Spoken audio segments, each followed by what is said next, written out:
আজকে আমাদের জন্য যারা আমরা সনাতনকে বিশ্বাস করি, যারা ভগবান রামচন্দ্র মর্যাদা পুরুষোত্তম ভগবান রামকে আমরা বিশ্বাস করি, তাদের জন্য এবং গোটা রাষ্ট্রের জন্য, শুধু ভারত রাষ্ট্র না, গোটা বিশ্বের জন্য একটা আনন্দ উৎসবের দিন, অদ্ভুত এক অনুভূতি, অলৌকিক এক অনুভূতি।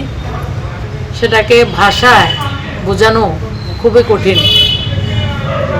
500 বছরের যে অপেক্ষা, সেই অপেক্ষার আজকে অবসান ঘটেছে।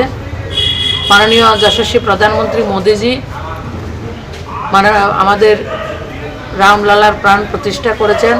ভগবান শ্রীরাম টেন্ট থেকে দিব্য মন্দির, ভব্য মন্দিরে প্রবেশ করেছেন।